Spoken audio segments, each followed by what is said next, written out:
అందరు పరిశుద్ధ గ్రంథాలు తెలిసినట్లయితే పరిశుద్ధ గ్రంథాలు దిగిచి దేవుని మాత్రమే ధ్యానం చేసుకున్నాం.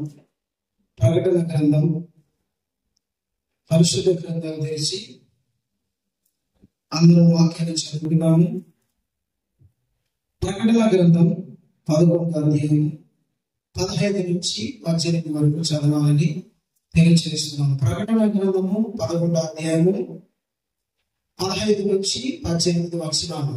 7వ దూత ఊరముదినప్పుడు పరలోకములో గొప్ప శబ్దములు పుట్టెను.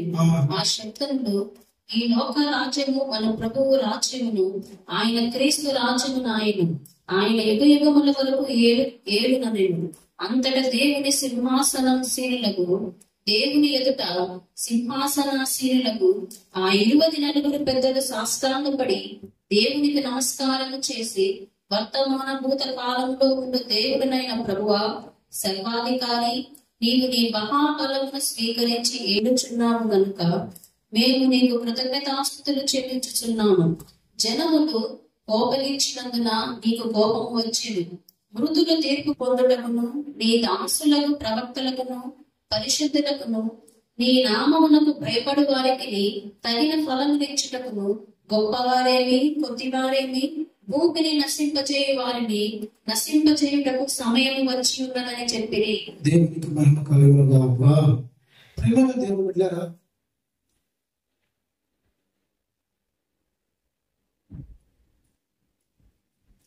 యేసు ప్రభు ప్రియమైన శిష్యుడు, యేసయ్య ఎంతగానో ప్రేమిస్తున్న శిష్యుడు, యేసయ్యను కూడా ఎంతగానో ప్రేమిస్తున్న ఒక శిష్యుడు, ఒక వ్యక్తి. అతని పేరు యోహాను.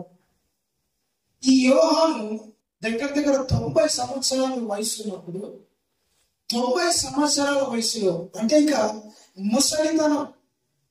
ముసలితనంలో ఎఫెసీ అనే ఒక పట్టణంలో ఆయన పరిచయం చేస్తున్నాడు. పాస్టర్గా ఉన్నాడు. ఆయన వాక్యం చెప్తా ఉన్నాడు. ఈ ఎఫెసీ పట్టణము బహు విగ్రహారాధనతో నిండిపోయిన ఒక పట్టణం అది. అక్కడ యేసు ప్రభుని గురించి సత్యము ప్రకటిస్తున్నాడు. యేసు ప్రభు దేవుని ప్రకటిస్తున్నాడు. ఆయన జీవానికి, ఆయన నిత్య జీవానికి ఆయన మాత్రమే అనుగ్రహించేవాడని ప్రకటిస్తున్నాడు. ఈయనే సత్యము, జీవము, మార్గమని ప్రకటిస్తుండగా ఈ ఎఫెసీ ప్రాంతంలో కొంతమంది పెద్దలు, మత నాయకులు, రాజకీయ నాయకులు, కొంతమంది డబ్బున్న వాళ్ళు, యేసు ప్రభు అంటే నచ్చని వాళ్ళు, వీళ్ళంతా వీడేదో కొత్త మతాన్ని బోధిస్తున్నాడు, యేసును బోధిస్తున్నాడు, అది మాత్రం బోధించుకుంటా ఉంటే ఏమి ఇబ్బంది లేదు, కానీ తాగే వాళ్ళ దగ్గరికి వెళ్ళి తాగొద్దంటున్నాడు, వ్యభిచారం చేసే వాళ్ళ దగ్గరికి చెయ్యొద్దంటున్నాడు, నిజమైన దేవుని యేసు క్రీస్తు అంటున్నాడు. మనకు వస్తున్న లాభాలు అన్ని పోయేటట్టుగా ఇతను ప్రజలను ప్రేరేపిస్తున్నాడు. కాబట్టి ఇతను తీసుకుపోయి కాలుతున్న నుడిలో వేయడం అన్నాడు. 90 సంవత్సరాలు దగ్గర ముసలిని తీసుకుపోయి కాలు చూడే నుడిలో వేశాడు. వేస్తే చనిపోలా. అలా కాదని ఒక రూమ్లోకి తీసుకుపోయి ఆ రూమ్ లో పడేసి కొన్ని విష సర్పాలు లేదా కొన్ని విష పురుగులు వదిలారు. అవి కుట్టి కొద్దిసేపు చనిపోతాడు. అవి కుట్టినా కూడా ఇతను ఏం కాదు, ఏదో దోమ కుట్టిన ఫీలింగ్ ఉంది అంతే. ఈ యోహానుకు చనిపోలా. అరే ఏంటంటే ఇంకా చనిపోలేదే అని, ఇంకా ఇట్లా కాదని ఒక పద్మాసు దీపము అనబడే పద్మాసు దీపం, సముద్రం మధ్యలో ఒక ఐలాండ్ అంటారు దాన్ని, ఒక దీపము. ఆ దీపంలో ఇతను తీసుకొని పడేసిన జైల్లో పడేసినప్పుడు అతడు మోకరించి కూర్చొని ప్రార్థన చేసుకుంటున్నాడు, దేవుని స్తుతించుకుంటున్నాడు, దేవుడిని ఆరాధిస్తున్నాడు, ప్రభుని మహిమపరుస్తున్నాడు, ఆత్మవశుడైపోయాడు. ఆరాధించుకుంటూ గంతులు వేసుకుంటూ ఉండే సమయంలో దేవుడు అతనికి ప్రత్యక్షమై, యోహాను జరగబోయే కొన్ని సంగతులు ఉన్నాయి, అవి నీకు చూపిస్తా, పైకి ఎక్కిరా అంటే పర్లోకానికి రా, జరగబోయే కొన్ని సంగతులు ఉన్నాయి. అంత్య దినాలలో జరగబోయే సంగతులు, సంఘ భవిష్యత్తు, లోక భవిష్యత్తు, సృష్టి భవిష్యత్తు సమస్తాన్ని నీకు చూపించాలా? పైకెక్కిరా అన్నాడు దేవుడు. పైకెక్కిరా అంటే ఇతగాడు పరలోకానికి, అంటే దేవుడు స్థలానికి ఎక్కిపోయాడు. దేవునికి స్తోత్రం, హల్లెలూయా. దేవుడు స్థలానికి ఎక్కిరా, నేను నీకు జరగబోయే సంగతులను చూపిస్తా. నన్ను నమ్మి నా నామము నిమిత్తము శ్రమను, నిందలు, అవమానాలు అనుభవిస్తున్న వారి ఫ్యూచర్ ఎట్లుండబోతుందో, లోకము భవిష్యత్తు ఎలా ఉండబోతుందో, రాజకీయ భవిష్యత్తు ఎలా ఉండబోతుందో, సృష్టి యొక్క భవిష్యత్తు ఎలా ఉండబోతుందో నేను నీకు చూపించాలి. నువ్వు పైకి రాకప్పుడు యోహాను పైకి వెళ్ళిపోయాడు. దేవునికి స్తోత్రం, హల్లెలూయా. అప్పుడు తండ్రి దేవుని చేతిలో ఒక 7 ముద్రలు కలిగిన పుస్తకం ఉంది. ఆ ముద్రలో ఒక్కొక్కటి ఇప్పుతా ఉన్నాడు.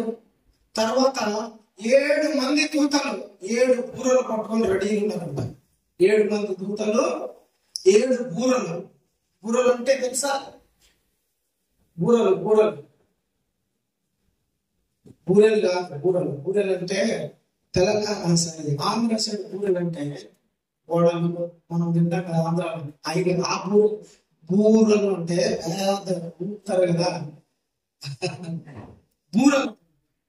7 దేవదూతల చేతిలో 7 ఒక్కొక్క దేవదూత చేతిలో ఒక్కొక్క బూర ఉంది.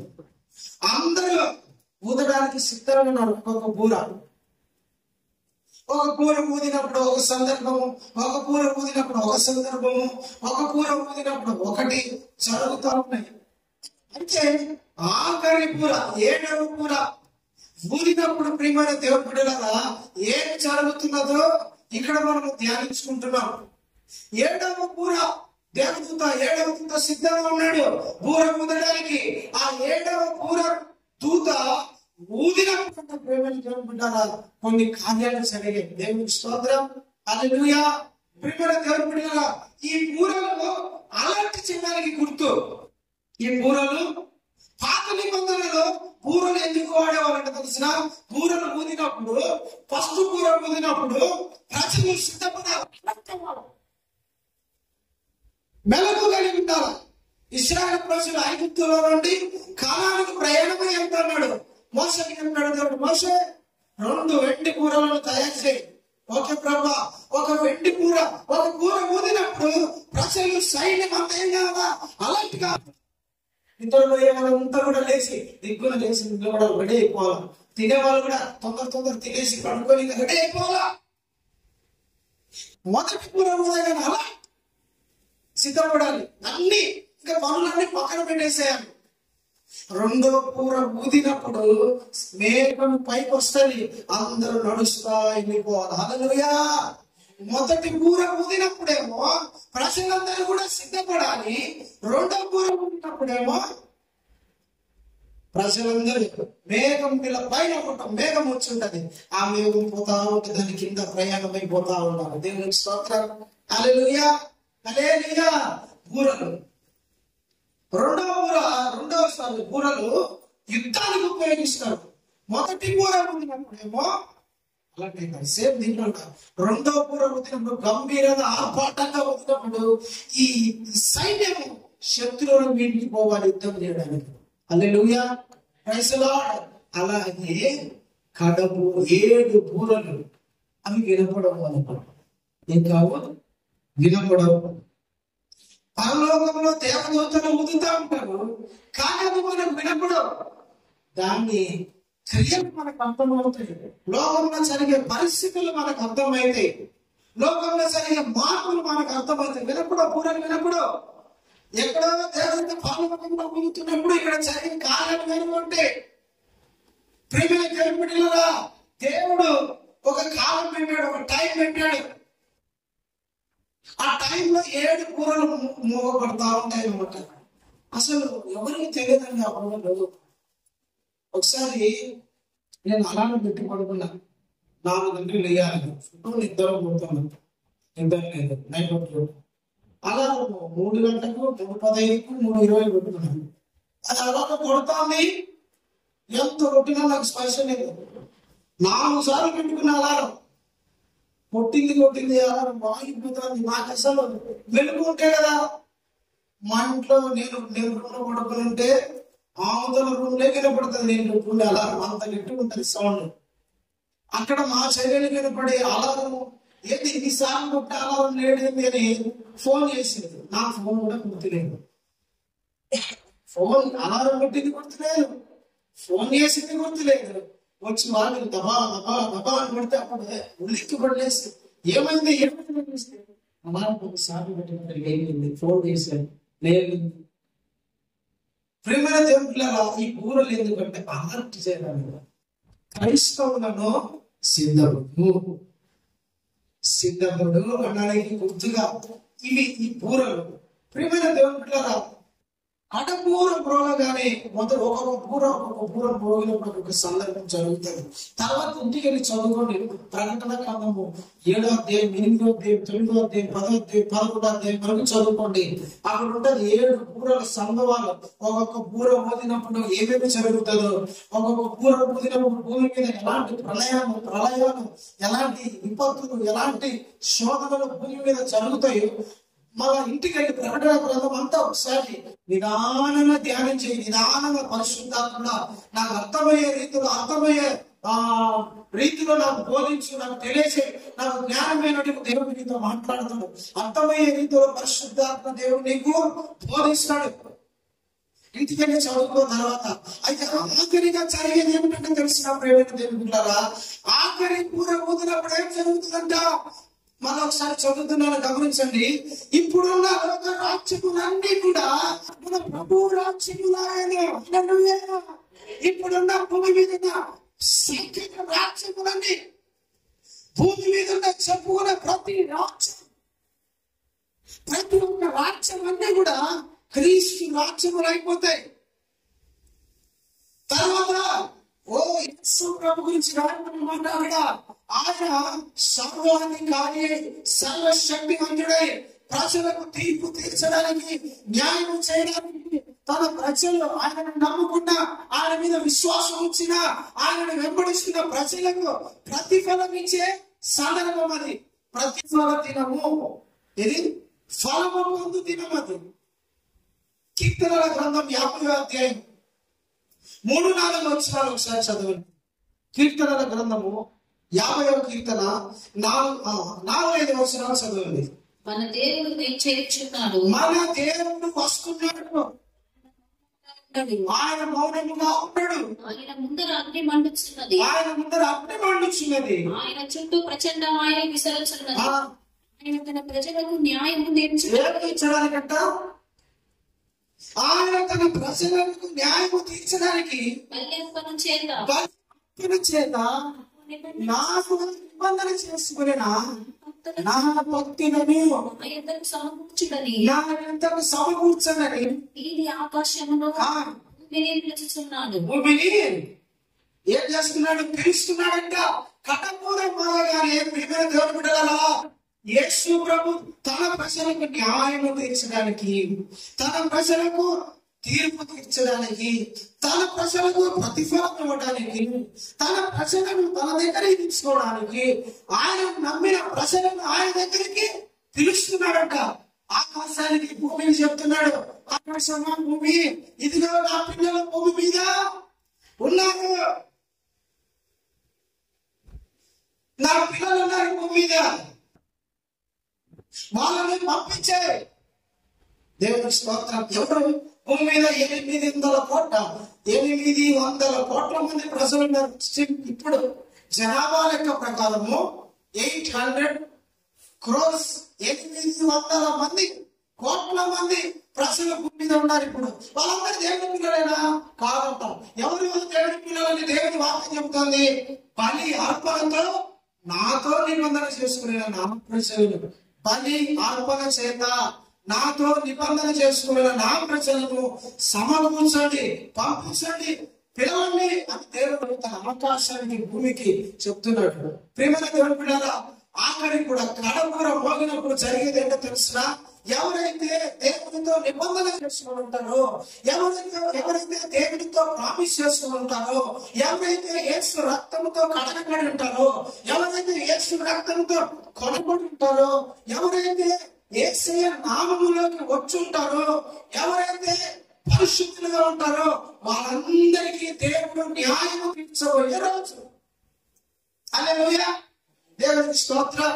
పెళ్లి అయ్యేటప్పుడు భార్యాభర్తలు ఇద్దరు కూడా నిబంధనలు చేస్తారు, వాగ్దానాలు చేస్తారు. ఒక బైబిల్ తీసుకొని క్రిస్టియన్ సాంప్రదాయ ప్రకారం అయితే ఇద్దరు బైబిల్ మార్చుకుంటారు కదా. ఇద్దరు బైబిల్ తీసుకొని స్త్రీ పురుషుడు, వధువు వరుడు ఇద్దరు కూడా కాబోయే పెళ్లి భార్యలు, కాబోయే పెళ్లి కుమారుడు కుమార్తె ఇద్దరు కూడా బైబిల్ మార్చుకుంటారు. బైబిల్ మార్చుకొని నిబంధన చేస్తారు. ఫస్ట్ పెళ్లి కుమారుడు నిబంధన చేస్తాడు, తర్వాత పెళ్లి కుమార్తె పెళ్లి కూతురు నిబంధన చేస్తాడు. ఇదిగో నేను పలానైన వ్యక్తి, నేను నా శరీరముతో నా భార్యను కనపరుస్తాను, కష్టంలో బాధలో నిందలో అవమానంలో నాకు వచ్చిన అన్ని దాంట్లో ఆమెను పాతిపాకసులను చేసుకుంటాడని ఈయనంటాడు. ఆమంటది నేను ఈయననే అంటూ ఉంటాను, ఈయనతోనే ఉంటా, ఈయన కష్టాలు వచ్చినా ఇబ్బందులు వచ్చినా అన్ని నిబంధనలు చేసుకుంటారు. దానికి గుర్తుగా ఏం మార్చుకుంటారు? ఏం మార్చుకుంటారు? అవునా? క్రిస్టియన్స్ అయితే బైబిల్ మార్చుకుంటారు. ఇంకా వేరే వేరే సాంప్రదాయాలు ఎక్కడైతే హిందువులు అయితే తాళి బొట్టు కట్టుకుంటారు, ముస్లింస్ కూడా తాళి బొట్టు కట్టుకునే వాళ్ళు ఉన్నారు. తల్లి పోయి ముస్లింస్ అయితే పెళ్లి కుమారుడు తల్లి పోయి పెళ్లి కుమార్తెకు తాళి కడుతుంది. అంటే అది వాళ్ళ నిబంధనకు గుర్తు. హిందువులు కూడా ఓ తాళి బొట్టు తీసుకుని ఇదిగో మూడు నీ వెంటేస్తానా, ఇదో ఈ రోజు నుంచి నీకు నాకు మధ్య నిబంధన అంటారు. క్రైస్తవులు బైబిల్ మార్చుకుంటారు. కానీ దేవుని భక్తులు యేసు ప్రభుతో నిబంధన చేసుకున్న ప్రజలు ఎవరు అంటే యేసు రక్తంతో కడగబడిన వాళ్ళే. హల్లెలూయా. యేసు రక్తంతో ఆయన ఎట్లా నిబంధన చేశారంట? బలి అర్పణతో. పేతురు రాసిన మొదటి పత్రిక 1వ అధ్యాయము 10వ వచనం ఒకసారి చదవండి. పేతురు రాసిన మొదటి పత్రిక 1వ అధ్యాయము 18 పితృ పారంపర్యమైన ఈ వ్యర్థ ప్రవర్తనను విడిచిపెట్టినట్లుగా వెండి బంగారముల వంటి క్షయ వస్తువుల చేత మీరు విమోచించబడి, పాడైపోయే వస్తువుల చేత మీరు విడిపించబడలేదు కానీ విమోచించబడలేదు కానీ అమూల్యమైన రక్తము చేత అనగా నిర్దోషము నిష్కలంకమునకు గొర్రె పిల్ల వంటి క్రీస్తు రక్తము చేత విమోచింపబడితేనని మీరు ఎరుగుదురు కదా. చాలా దేవునికి స్తోత్రం. ప్రేమిస్తున్నారా? దేవుడు మాకు ఎట్లా నిబంధన చేస్తున్నాడు? బంగారంతో వెండితో కాదు. కొందరు క్రైస్తవులు కొందరు ఉంగరాలతో కూడా నిబంధన చేసుకుంటారు. ఉంగరాలు మార్చుకొని నిబంధన చేసుకుంటారు. ఇదిగో నీకు నాకు మధ్య ఈ ఉంగరం గుర్తు అని నిబంధన చేసుకుంటారు. భార్య భర్త మార్చుకున్నప్పుడు. కానీ యేసయ్య మనతో ఎలా నిబంధన చేసుకున్నాడంటే ఏమంటున్నారా? ఆయన రక్తంతో నిబంధన బలి తాను తానే బలిగా అర్పించుకొని తనను తానే కలువరి శిలువలో మరణించి తనంతట తానే మా అందరి కోసం ప్రాణం పెట్టి బలి అర్పణతో ప్రభు అయిన యేసుక్రీస్తు మనల్ని కొన్నాడు. ఇప్పుడు మీ అందరినీ ఎవరైతే మందిరంలో ఉన్నారో వాళ్ళందరినీ కూడా ప్రభు అయిన యేసుక్రీస్తు తన రక్తంతో మీతో నిబంధన చేసుకున్నాడు. ఆయన రక్తంతో మిమ్మల్ని కొన్నాడు, ఆయన రక్తంతో మిమ్మల్ని కడిగాడు. మీరందరూ ఎవరంటే ఆయన నిబంధనలో ఉన్న ప్రజలు, ఆయన నిబంధనకు వారసులు.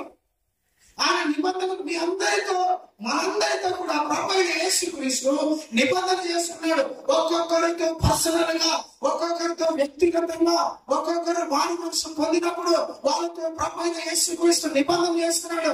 ఇదిగో బిడ్డ, నా రక్తంతో నిన్ను కడుగుతున్నా, నీ కొరకు ప్రార్థనగా నువ్వు పాపమని తెలిసినా కూడా నా రక్తము నీ కొరకు ధారపోసా. ఈ రోజు నుంచి నువ్వు నా బిడ్డ, నా సొత్తు. నా కుమారుని నా కుమార్తె అని ప్రభువు యేసుక్రీస్తు మనతో నిబంధన చేసుకున్నాడు. హల్లెలూయా. ఇక్కడ మీ అందరినీ నా ప్రభు నిబంధన చేసుకున్నాడు. ఆయన రక్తముతో మీతో నిబంధన చేసుకున్నాడు. ఆయన నిబంధనలో ఉన్న ప్రజలు మనం బల్ల తీసుకునే వారం కూడా ప్రతిరోజు రొట్టె విరిచే రోజు పాత్ర ఎత్తుకొని ప్రార్థన చేస్తాం. ఇదిగో ప్రభు అంటాడు, ఇదిగో నా రక్తము వలనైనా కొత్త నిబంధన.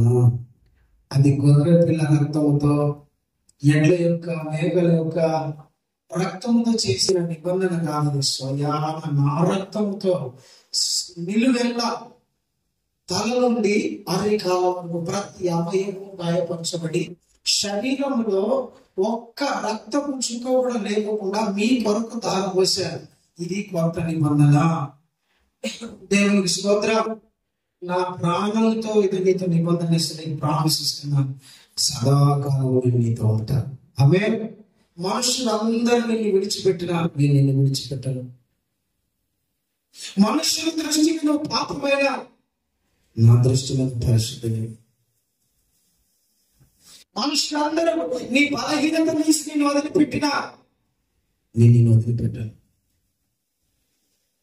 మనుషులందరికీ నువ్వు అసహ్యమై ఉండొచ్చు, కానీ నువ్వు నాకు ప్రియమైన దానము, ప్రియమైన వాడు. మనుషులందరూ నిన్ను ద్వేషించవచ్చు, అసహించుకోవచ్చు, చీదరించుకోవచ్చు. మనుషులు ఒక వేస్ట్ అని నువ్వు నీ దృష్టి వాళ్ళ దృష్టిలో ఉండొచ్చు, కానీ దేవుడు అంటాడు, యు ఆర్ మై బెస్ట్. నాకు ముఖ్యమైన దానికి ముఖ్యమైన వాడు. మనుషులందరి దృష్టిలో భార్య కూడా అసహించుకుందండి, అసహించుకొని పక్కకు తొప్పేసింది. పో ఊరిపేట బతుకోపో, నీడు ఉన్నదానికి వీల్లేదు. ఈ రోగాన్ని బట్టి ఇంట్లో ఉండకూడదు, ఈ రోగాన్ని బట్టి చీచి పక్కకి వెళ్ళము, అడగ ఊరిపేట బతుకోపో అంటే ఆ కుష్ఠుడు ఊరిలో కూడా తిరుగుతున్నాడు.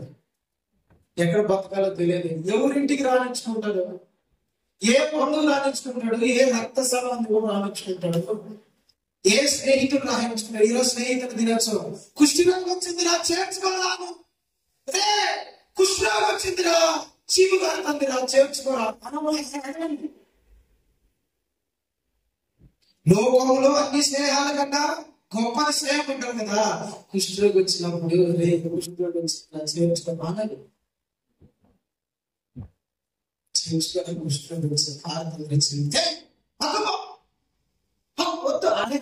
అక్కడ అది అక్కడ ఇంకొక ఏరియా ఉంది, అక్కడ ఉంది. ఈ లోకం అలాంటిదండి. భార్య కూడా పనికిరాను పనికి ఏసే ఉన్నది వస్తా ఉన్నాడు. ప్రభువా నీకు ఇష్టమైతే మనం శుద్ధిగా చేస్తావా, నాకున్న ఈ పుస్తకం తీసేస్తావా? ఏసే ఏమన్నా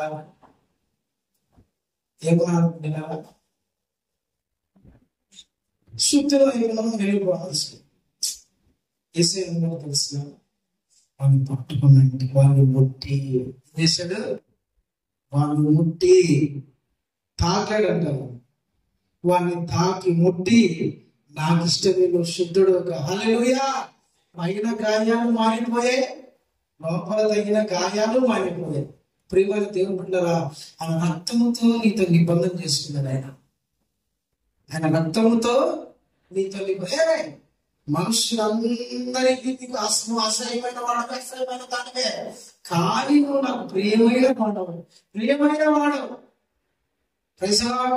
ఎందుకు? రక్తంతో నీతో నిబంధన చేసుకుంటాను.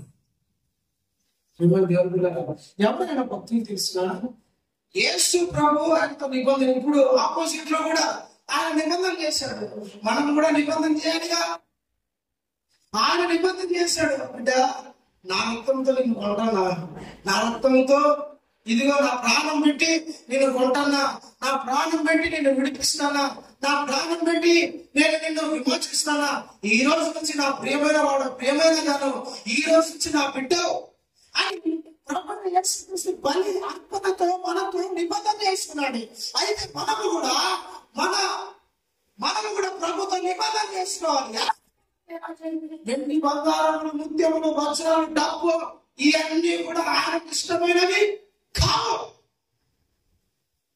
డబ్బు ఆయనకు ఇష్టమైనది కాదు. బంగారం, వెండి, పొట్టలు, మేకలు, బలులు ఇవన్నీ ఆయనకు ఇష్టమైనవి. మరి ఏంటి ప్రభానికి ఇష్టమైన? సజీవ యాగముగా మనల్ని మనం ఆయనకు సమర్పించుకోవాలని దేవుని వాక్యం వెళ్తుంది. రోమపత్రిక 12:1-2 వచనాలలో ఉంటుంది. సజీవ యాగముగా మిమ్మల్ని మీరు క్రీస్తుకు సమర్పించుకోండి. ఇంటి యాగము దేవునికి ఇష్టమైనది. హల్లెలూయా. దేవునితో మనకు నిబంధన చేసుకోవాలి, ప్రామిస్ చేయాలి. ఎలాగైతే వధువుతో ప్రామిస్ చేస్తాడో, నిబంధన చేస్తాడో, ఎలాగైతే కాబోయే భార్య భర్తతో నిబంధన చేస్తుందో, అలాగే ప్రభువు యేసుక్రీస్తు మనల్ని ఆ రక్తముతో ప్రాణం పెట్టి నిబంధన చేస్తాడు.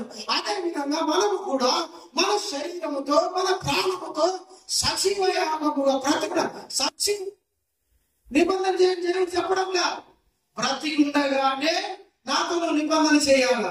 హల్లెలూయా. దేవునికి మహిమ కలుగును గాక. బ్రతికుండగానే నిన్ను నువ్వు దేవునికి సమర్పించుకోవాలి.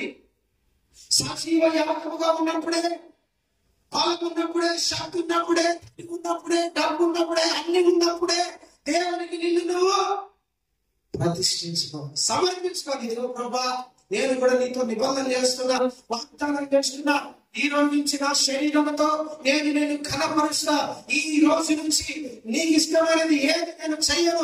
పాపంలో బ్రతకను, చీకటిలో బ్రతకను, లోకంలో బ్రతకను. నీకు ఇష్టమైనది ఏది చెయ్యను. నా శరీరంతో నీతో నిబంధన చేస్తున్న ప్రభాని ఈ శరీరంతో దేవునికి నిబంధన చేయాలి. Praise the lord. హల్లెలూయా. అది దేవునితో నిబంధన ఉంటాడు. దేవునితో నిబంధన చేయబడాలి. నిబంధన చేసిన వాళ్ళని ఏమంటారంటే ఆయన భక్తులు. ఎవరు? ఒక పక్క బాప్తిసం తీసుకొని, ఒక పక్క ప్రార్థన చేస్తా, ఒక పక్క మందిరానికి వస్తా, వైన్ షాప్ లో కూర్చొని ఆయన భక్తులు ఎందుకు అవుతాడు? ఒక పక్క ప్రార్థనలు వస్తా, ఒక పక్క చర్చికి వస్తా, ఒక పక్క ఇది వస్తా, సినిమా చుట్టూ తిరుగుతా, ఆయన భక్తులు ఎందుకు అవుతారు? ఒక పక్క ప్రార్థన చేసుకుంటూ ఇన్ని జరుగుతా, లోకంలో తిరుగుతా, లోక సంబంధమైన వాటిలో పరిగెత్తుతా ఉంటే ఆయన భక్తులు కాదు. ఎవరైనా భక్తులు అంటే ఇది యేసు ప్రభువు అన్నాడు, నేను జీవించినట్టే మీరు ఈ లోకంలో జీవించాలి. భార్య భర్త అడుగు చాడలో నడవాలనుకుంటాడు. అవునా? ఏ భర్తను కూడా నా అడుగు చాడలో మా భార్య నడవాలనుకుంటారు.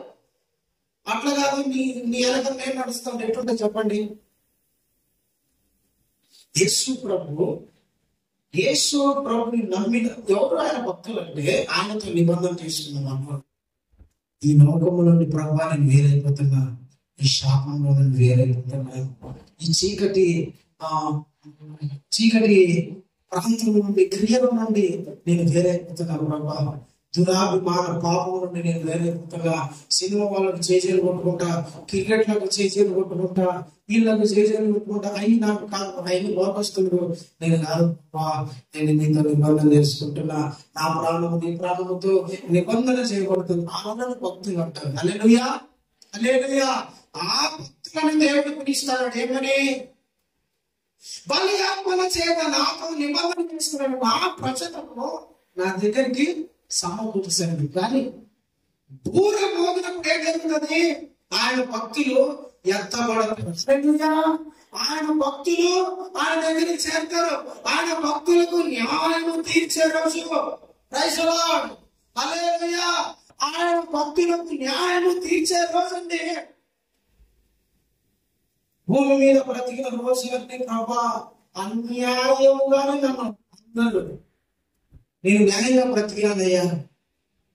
ఎక్కడ కూడా అన్యాయం చేయకుండా బ్రతకడం, న్యాయంగా బ్రతికాను ప్రభా. నీ నామము నమ్ముకున్న నేను, నీ రక్తంతో కడగబడిన నేను న్యాయంగా బ్రతికాను ప్రభా. యోసేపు ప్రేమని దేవుడు బిడ్డలారా, అన్నల చేత అన్యాయముగా చంపబడ్డాడు. చంపబడ్డానికి తీసుకుపోయాడు యోసేపులో 10 మంది అన్నలు. యోసేపు అన్యాయం. యోసేపు ఏం చేశాడు? పాపం చేశాడా? వాళ్ళ దగ్గర విరోధంగా మాట్లాడా? వాళ్ళ ఆస్తులు ఏమన్నా కావాలని చెప్పాడా? అరే మీరంతా పక్కకు పోండిరా, నేను ఒక్కడే ఉంటా అని చెప్పాడా? ఏం చెప్పలా. యోసేపు అంటే తండ్రికి ఇష్టం, యోసేపు అంటే నాకు ఎంతో ఇష్టం, వీళ్ళకి సహించలేకపోతున్నారు. యోసేపుని తీసుకొని అన్యాయంగా తీసుకొని గుంతలో పడేశారండి. అది కాకుండా ఒకడంటాడు, ఒక అంటాడు, రే దీన్ని చంపేసి ఈ గొంతు కోసేసి ఈ రక్తం తీసుకో, ఈ రక్తం మానం చూపించాలా. ఒకడంటాడు ఈ సింహానికి పడేయాలి అంటాడు, ఒకడంటాడు ఇది గుంతలో పడేయాలి. చూడండి, సొంత తమ్ముని మీద 10 మంది అన్నలు కలిసి కుట్ర అన్యాయంగా చంపాలనుకుంటాను. యోసేపు తెలుసుకోవాలన్నా మౌనంగా ఓర్చుకోమన్నాడు. ఏం చేశాడు? మౌనంగా ఓర్చుకోమన్నాడు. అన్యాయంగా అది కాదు, అది సరిపోదు.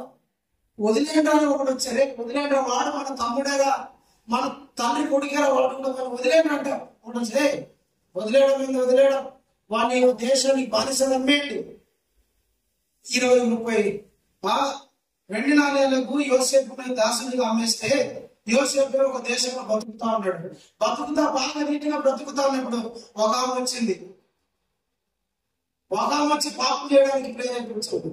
అన్యాయంగా ఏ తప్పు చేయలేదు, యోసేపు తీసుకుని జైల్లో పడేశాడు. ప్రేమైన దేవుడు అన్యాయము చేయబడుతున్నా ఎక్కడ కూడా అన్యాయం చేయలేదు. దేవుని స్తోత్రం. హల్లెలూయా, హల్లెలూయా.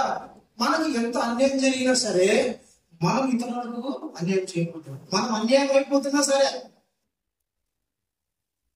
కానీ మనం ఎవరికి కూడా అన్యాయం చేయకూడదు.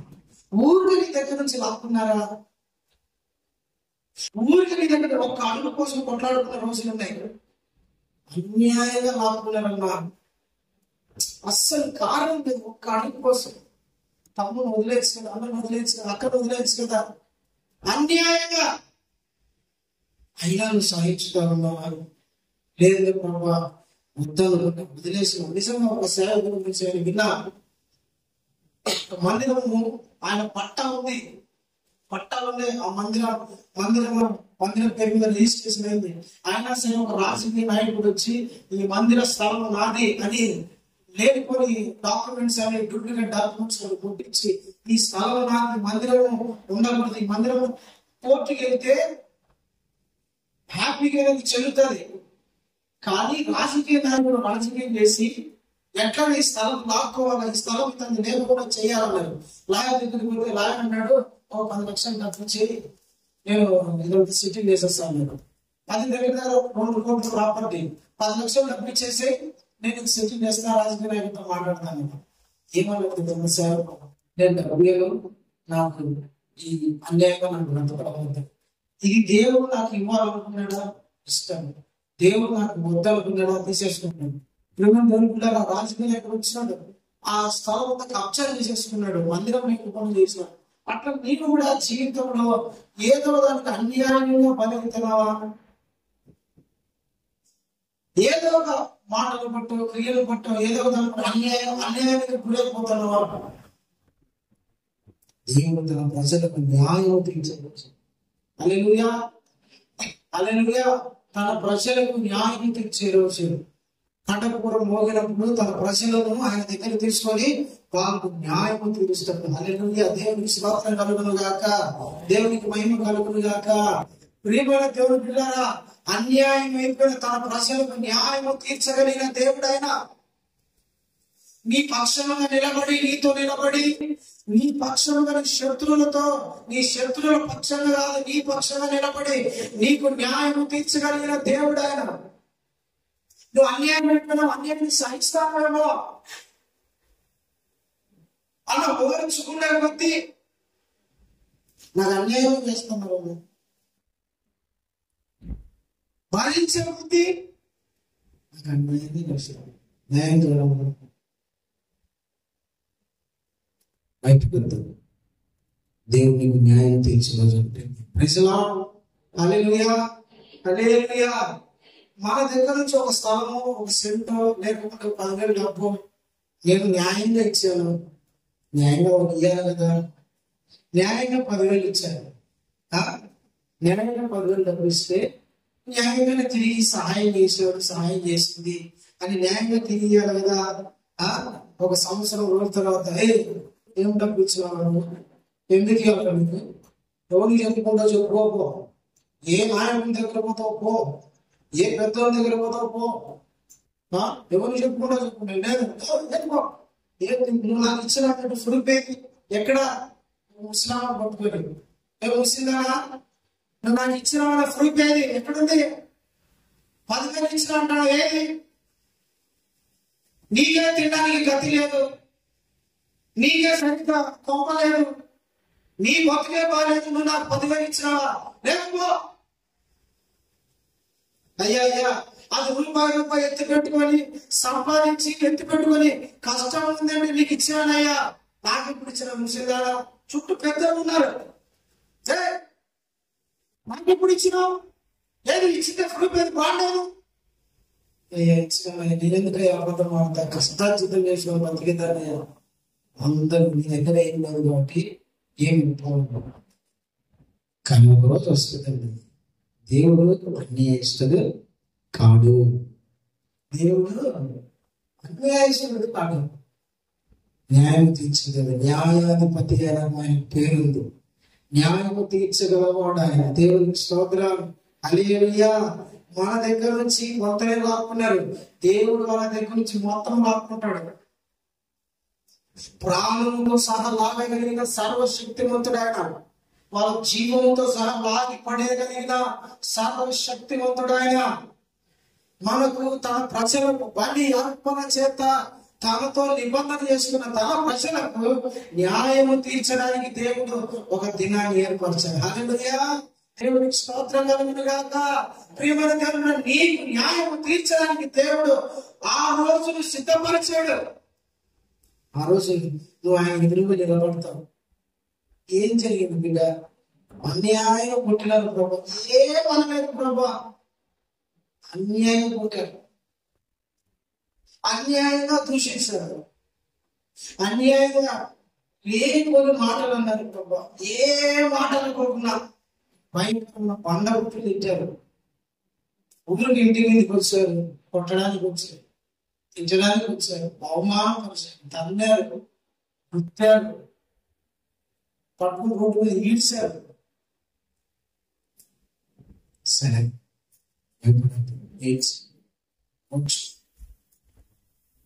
ఆ రోజు తీర్పు రోజు వస్తుంది, నువ్వు ఎత్తబడే రోజు. హల్లెలూయా, దేవునికి స్తోత్రం. నువ్వు ఎత్తబడే రోజు అనిపిస్తుంది, త్వరలో కనపడతాం. దేవుడు తీర్పు తీరుస్తున్నాడు, భూమి మీద నీకు అన్యాయం చేస్తుంది, న్యాయం తీర్చే రోజు పండుగ మోగినప్పుడు నీకు న్యాయం జరుగుతాం. హల్లెలూయా. రోమీయులకు రాసిన పత్రిక 8వ అధ్యాయం, రోమీయులకు రాసిన 8వ అధ్యాయం 18-19 వచనాలను ఒకసారి చదువుతాం. మన ఎడల ప్రత్యక్షము కావు, చూడండి, మన ఎడల ప్రత్యక్షము కాబోయే మహిమలు కూడా ఇప్పటి కాలము శ్రమలు, ఇప్పుడు జరిగే ఇప్పుడు మనం అనుభవిస్తున్న శ్రమలు ఎన్నతగినవి కావని ఎంచుచున్నాము. దేవుని కుమారుల ప్రత్యక్ష, దేవుని కుమారుడు అంటే ఆయన రక్తముతో బలి అర్పణ చేస్తున్న ఆయన ప్రజలతో ప్రత్యక్షత కొరకు సృష్టి మిగుల ఆశతో తేరి చూచుచూ కనిపెడుతూ ఉన్నది. ఏలయనగా సృష్టి నాశనమునకు లోనైన దాస్యంలో నుండి విడిపింపబడి దేవుని పిల్లలు పొందగో మహిమగల స్వాతంత్ర్యము పొందుతున్నందున నిరీక్షణ గలదై స్వేచ్ఛగా కాక దానిని లోపరిచిన వాని మూలముగా వ్యర్థపరచబడెను. చాలండి. హల్లెలూయా. ఆఖరి కడప పోగినప్పుడు జరిగేది ఏంటంటే శ్రమ పొందిన వారికి మహిమ అనండి. శ్రమను పొందిన వాళ్ళకు మహిమ. ఎవరైతే శ్రమను అనుభవిస్తున్నారో, ఎవరైతే బాధలు, కష్టాలు, నిందలు, అవమానాలు, కన్నీళ్లు అనుభవిస్తున్నారో వాళ్ళందరికీ మహిమకరమైన దినం. ఇప్పటి కాలపు శ్రమలు, ఇప్పుడు అనుభవిస్తున్న ఈ శ్రమలన్నింటికీ ఒక రోజు మహిమ ఉంది. ఇప్పుడు అనుభవిస్తున్న కష్టాలకు ఒక రోజు మహిమ ఉంది. ఇప్పుడు అనుభవిస్తున్న బాధలకు ఒక రోజు మహిమ ఉంది. ఇప్పుడు పడుతున్న ప్రయాసము మహిమ ఉంది. ఇప్పుడు కన్నీళ్లు కుడిస్తున్న ఈ కన్నీళ్లకు ఆనందం వచ్చింది. అన్నిటికీ నీ శ్రమ దినములు ముగించబడి నీకు మహిమ తెచ్చిన దినమే కడపూర మోగే రోజు. హల్లెలూయా. ప్రియమైన దేవుని బిడ్డలారా, ఇప్పుడు నువ్వు శ్రమలు అనుభవిస్తున్నావా? కష్టాలు అనుభవిస్తున్నావా? బాధలు అనుభవిస్తున్నావా? నీ కుటుంబంలో శ్రమపరచబడుతున్నావా? వీటన్నిటికీ తగిన మహిమను పొందుకోబోయే ఒక రోజు వస్తుంది. నీకు వస్తున్న శ్రమలను బట్టి నువ్వు కృంగిపోవద్దు, బాధపడద్దు, అధైర్యపడద్దు, చింతపడద్దు. ఎందుకు నా కష్టాలు, ఎందుకు నాకు శ్రమలు, ఎందుకు నాకు ఇబ్బందులు, ఎందుకు అనారోగ్యము, ఎందుకు ఈ బాధ తట్టుకోలేకుండా వీటన్నిటిని నువ్వు తలంచుకొని బాధపడద్దు, కృంగిపోవద్దు. సూసైడ్ చేసుకోవాలన్నా తలపుని రానియద్దు. పాపంలో మన లోకమే బాగుందని లోకం తిరగద్దు. ప్రేమ నీవు అనుభవిస్తున్న ఈ కష్టాలు, శ్రమలు, శోధనలు, నిందలు అన్నిటికీ ఒకరోజు ముగింపు ఉంది, ఒకరోజు పెండింగ్ ఉంది. వీటన్నిటికీ ముగింపు పలికే రోజు ఒక రోజు ఉంది. దేవునికి స్తోత్రం. హల్లెలూయా. ఈ శ్రమ దినంలో నీవు కృంగిన ఎడల చేతగాని వాడిగా అవుతావు. శ్రమ వచ్చినప్పుడు కృంగిపోతే చేతగాని వాడవుతావు. సింహానికి దెబ్బ తగులుతుంది, అయినా సరే ఒక పక్క అదంతా సింహానికి గాయాలైంది. సింహంకు దానికి ఆకలైంది, ఆకలి అవుతుంది. దానికి అది నాకు దెబ్బ లేకనే కృంగిపోయి ఉందామని ఉండదు. దానికి ఎర్ర కనపడతానే ఆకులైతే మళ్ళా వేయటానికి సిద్ధంగా ఉంటుంది. దేవుని స్తోత్రం. వేటాడడానికి సిద్ధంగా ఉంటుంది. అది పాము కూడా చూడండి, దెబ్బ తగ్గిన దానికి కారణం ఉంటుందా?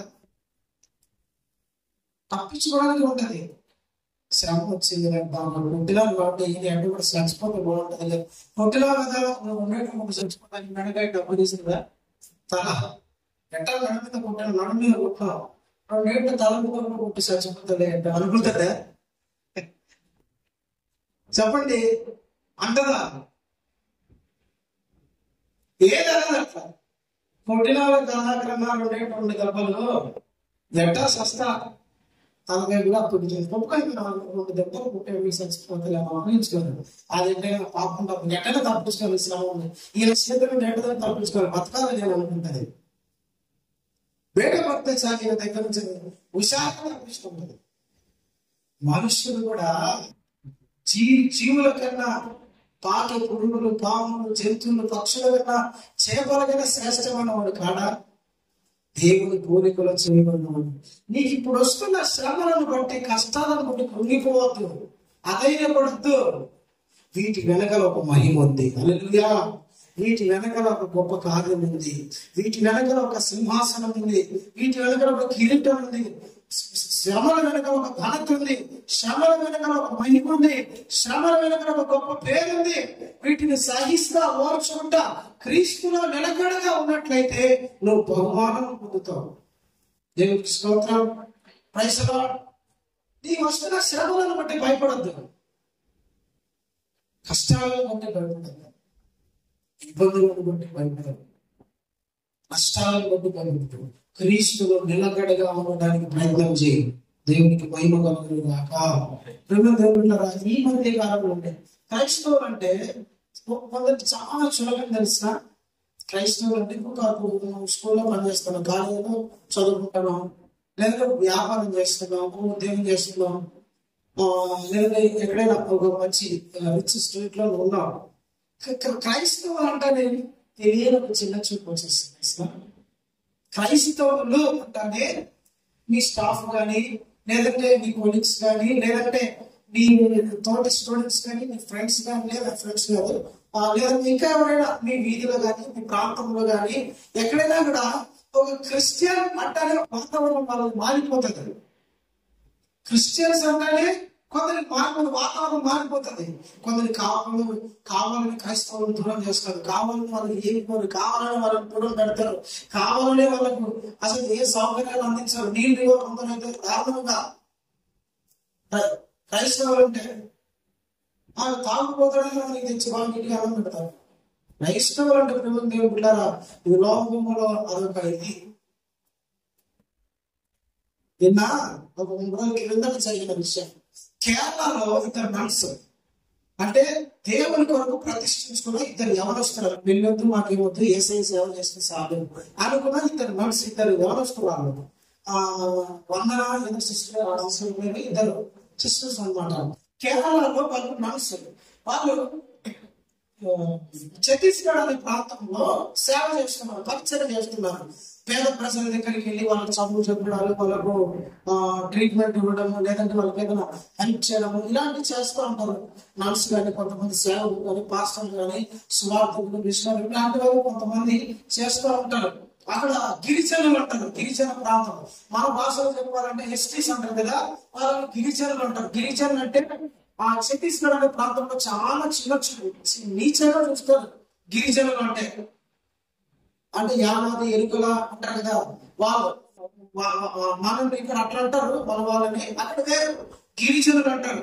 త్రోసులు ఎక్కడైనా ప్రజలు, వాళ్ళు ఊరికి బయట ఉంటారు, ఎక్కడ కొండలలో అలాంటి చోట నివసిస్తూ ఉంటారు గిరిజన ప్రజలు, ఎస్టీ ప్రజలు. అలాంటి వాళ్ళ దగ్గరికి వెళ్ళి ఈ ఇద్దరు నర్సులు యవనస్తురాలుగా ఉన్నప్పుడు దేవునికి ప్రతిష్ఠించుకొని సేవ చేస్తాను. ఈ కేరళ ప్రాంతం నుండి ఈ ఛత్తీస్గఢ్ అనే ప్రాంతానికి వచ్చి అక్కడ సేవ చేస్తా ఉన్నాడు. సేవ చేస్తా, వాళ్ళకు మంచి పరిచయం చేస్తా, వాళ్ళకు చదువు చెప్తా, వాళ్ళకు ట్రీట్మెంట్ చేస్తా, అన్ని చేస్తా ఉంటే అందులో ఒక యవనస్తురాలు, అక్క సిస్టర్స్ నాకు బాగా చదువుకోవాలనుంది, నేను కొంచెం నర్సుగా చదువుకోవాలని ఆశ నాకు ఉంది, ఏదో నాకు చేయగలను అంటే మాకేనా ఢిల్లీ ప్రాంతంలో మనం ఒక ఆర్గనైజేషన్ లేదంటే మంచి కాలేజ్ ఉంటుంది, అక్కడికి వెళ్ళి మనం చదివిస్తానని పిల్లలు నిన్ను చెప్పారు. ఛత్తీస్గఢ్ నుంచి ఢిల్లీ పోవాలి, రైల్వే స్టేషన్ వచ్చారు, టికెట్ బుక్ చేసుకున్నారు, అన్ని బాగున్నాయి. ఒక టీషర్ట్స్ అడిగాడు, ఎవరమ్మా సార్ ఇది పలానా ఏరియా పలానా ప్రాంతం గిరిజన కుటుంబానికి చెందినదాన్ని ఢిల్లీకి వెళ్తారు, నిన్ను తీసుకోమని దేవుడు అంటాడు. ఇదే ఇద్దరు నర్సు. వాడు పనికి మాట్లాడు. ఎందుకు ఈ మాట అంటాను అంటే, చదువుకున్న వాళ్ళకు వివేచన తక్కువ ఉంటుంది. కొంతమందికి, అందరికీ కాదు కానీ కొంతమందికి జ్ఞానం ఉండదు, లోక జ్ఞానం ఉంటుంది కదా, చదువుల జ్ఞానం ఉంటుంది, లోక జ్ఞానం, దైవిక జ్ఞానం ఉంటుంది. అలాంటి వాళ్ళ గురించి నేను మాట్లాడినాను. వాడు ఏం చేస్తాడంటే, టీచర్ అతను గమనం ఉండదు, ఏదో ఎంక్వైరీ చేస్తారో వెళ్ళిపోవాలి. బచ్చరంత వాళ్ళకి ఫోన్ చేసి, ఇదో ఇద్దరు మనుషులు మత మార్పిడి చేస్తున్నారు, మతం మారుస్తున్నారు, వీళ్ళిద్దరిని తీసుకుపోయి దేశాలు ఎగుమతి చేస్తున్నారు అని వీళ్ళ దగ్గర తీసుకొచ్చి వాళ్ళకి ఫోన్ చేసి వాళ్ళని పిలిపించి నానా రచ్చ చేసి ఆ నలుసుని తీసుకుపోయి జైలు పంపిస్తారు. ఆ బాబు మొత్తుకుంటుంది, అదే నాయన నేను చదువుకోవడానికి వెళ్ళేది, వాళ్ళు నేను చదివేయడానికి తీసుకుపోయింది, మా అమ్మ నాన్న పరిశీలించాను, లెటర్ రాస్తారు, ఈ లెటర్ చేయడం మత మార్పిడి చేస్తున్నారు. సమస్య క్రైస్తవులు అంటే లోకములో చిన్న చూపుడు. ఎందుకు చిన్న చూపు చెప్పమంటారా? అది మనం అనుకుంటాం చిన్న చూపు అని. వాళ్ళకు భయం క్రైస్తవులు అంటే, ఎందుకు క్రైస్తవులు అంటే ఎదురు, ఎందుకంటే నీతిమంతుడు అని, పరిశుద్ధుడు అని. లోకంలో నుండి ప్రత్యేకించి వీడు తీర్పు తీర్చడానికి అనుకోవడానికి లోకం భయపడుతుంది. క్రైస్తవులు అంటే తీర్పు తీర్చే తాపితే నరకానికి పోతాడు. వీడు కూడా భయమే, తప్పు చేస్తే నరకానికి పోతావు, భయమే కదా. క్రైస్తవుడు లోకానికి న్యాయవంతుడుగా ఉంటాడు, తీర్పు తీర్చేవాడుగా ఉంటాడు, న్యాయంగా బ్రతుకుతాడు, పరిశుద్ధుడిగా ఉంటాడు, ఎట్లా పడతాడో బ్రతుకుడు, అన్యాయాన్ని సహించడు. అందుకని క్రైస్తవులు అంటే లోకానికి భయం. క్రైస్తవులు అంటే లోకానికి భయం. అంటే ఈ పరిశుద్ధంగా బ్రతుకుతారు, నీతిగా బ్రతుకుతారు, ఎవరికి అన్యాయం చేయరు, వీళ్ళు అన్యాయంగా ఉండరు, నీతిగా బ్రతుకుతారు, తీర్పు తీరుస్తారు, తాగుని ప్రోత్సహించారు, తప్పులను ప్రోత్సహించారు, అన్యాయాన్ని ప్రోత్సహించారు, దుర్మార్గతను ప్రోత్సహించారు, గొడవలకు ప్రోత్సాహం రాయని వీళ్ళు మోరు పోయే వాళ్ళని అడ్డగిస్తా ఉంటారు. అదే భయం ఉంది లోకానికి. కొట్టుకోవడం, తిట్టుకోవడం, అన్యాయం చేయడం, ద్రోహం చేయడం, చంపుకోవడాలు, తాగడం, తిరగడం, వ్యభిచారం చేయడం, ఇవన్నీ లోకానికి ఇష్టం. క్రైస్తవునికి నచ్చదు. క్రైస్తవుడు వీటిని చూస్తే సహించలేని బాధ, తీర్పు తీరుస్తాడు. అందుకని క్రైస్తవుడు అంటే లోకానికి భయం. కాబట్టి క్రైస్తవులను లోకము హింసిస్తుంది, శ్రమలు పెడుతుంది. నీతిగా బ్రతుకుతే శ్రమలు వస్తాయి, గుర్తుపెట్టుకోండి. నీతిగా బ్రతుకుతే శ్రమలు వస్తాయి. నీతిగా బ్రతుకుతే కష్టాలు వస్తాయి. నీతిగా బ్రతుకుతే ఇబ్బందులు వస్తాయి. నీతిగా బ్రతుకుతే నిందలు వస్తాయి. నీతిగా బ్రతుకుతే అవమానాలు వస్తాయి. ప్రియమైన దేవుని బిడ్డలారా, దేవుడు బ్రతకమనంటే మనం బ్రతుకుతే మనం శ్రమలు వస్తాయి. ఎందుకు? ఇది దేవుని స్తోత్రం. హల్లెలూయా. అయితే వీటన్నిటిని చూసి భయపడగలుగుతాం. నీతిగా బ్రతికితే కష్టాలు వస్తాయి, శ్రమలు వస్తాయి, ఇబ్బందులు వస్తాయి, పోరాటాలు ఎదురవుతాయి, నిందలు ఎదురవుతాయి, లేనిపోని మాటలు అనుభవించాల్సి వస్తుంది. నేను లేనిపోని నీ మీద అసలు ఏమి చేయకుండా అబాండంగా అన్యాయంగా మాటలు మాట్లాడతారు. శ్రమలు వస్తాయి. ఇంట్లో కూడా, కుటుంబంలో కూడా, ఇంట్లో వస్తాయి, సమాజంలో వస్తాయి, కాలేజీలో వస్తాయి, స్కూల్లో వస్తాయి, ఇళ్ళ మధ్యలో వస్తాయి, అన్నిటి మధ్య వాళ్ళతో రాజీ పడితే రావు. మళ్ళా రాజీ పడితే రావు, కలిసిపోతే రావు. వాళ్ళతో రాజీ పడి వాళ్ళ బ్రతుకుతే రావు. రాజీ పడి బ్రతుకు, నీకు ఏ కష్టం రావు. ఇప్పుడు రాజీ పడుకోకుండా దేవుడు చెప్పినట్టు బ్రతుకు నీకు కష్టాలు వస్తాయి. అయితే వీటిని చూసి నువ్వు భయపడకూడదు. రాబోయే దినములలో దేవుడిని మరో మహిమను సిద్ధపరచాలి. హల్లెలూయా. దేవునికి స్తోత్రం కలుగుతాక. ఇప్పుడు అనుభవించే కష్టాలన్నిటికీ నీ ఒక మహిమ ఉంది. ఇప్పుడు అనుభవించే శ్రమలన్నిటికీ నీ ఒక మహిమ ఉంది. ఇప్పుడు అనుభవించే ఈ నిందలన్నిటికీ ఒక మహిమ ఉంది. గొప్ప పేరు, స్థాయి, ఘనత మొత్తం అన్ని నీకు మార్చబడిపోయే రోజు ఒకటి ఉంది. దేవునికి స్తోత్రం. Praise the lord. హల్లెలూయా. పేకాట 10 మంది కూర్చొని ఆడుతా ఉన్నారన్నా. పేకాట ఆడుతా ఉంటే ఆలోచన ఈరోజు ఆడరా అన్నది అనుకోండి, దీనికి కష్టాలు స్టార్ట్ అయినాయి. పెద్ద నిన్నటి వరకు మాతో కలిసి ఇంటి నుంచి చుట్టూ రోజు సినిమాలు ఈరోజు నేను రావడానండి వాళ్ళు కష్టం, అది కష్టం. అన్యాయం సహించకుంటే సరే, అన్యాయం లో నుండి బయటకు వస్తే న్యాయంగా బ్రతికితే శ్రమలు వస్తాయి. అయితే దానికి తగినట్టుగా మనకు మహిమ కూడా దేవుడు మనకు సిద్ధపరిచాడు. దేవునికి స్తోత్రం. ప్రేమగా దేవునిగా అన్యాయం చేయబడతానని మీరు, శ్రమపరచబడతానని మీరు ఎప్పుడు కూడా భయపడద్దండి. మీ కుటుంబంలో శ్రమలు వస్తే భయపడద్దు, కష్టాలు వస్తే భయపడద్దు, నిందలు వస్తే భయపడద్దు, అనారోగ్యం వస్తే భయపడద్దు. వీటన్నిటికీ ఒక రోజు ముగింపు ఉంది. నీ కోసం దేవుడు మహిమ సిద్ధపరిచి పెట్టాడు. నీ శ్రమలన్నిటికీ దేవుడు ఒక రోజు ఒక ప్రతిఫలం ఇవ్వడానికి సిద్ధంగా ఉన్నాడు. నీ కష్టాలన్నిటికీ దేవుడు నీకు ఒక బహుమానం ఇవ్వడానికి దేవుడు సిద్ధపరిచి పెట్టాడు.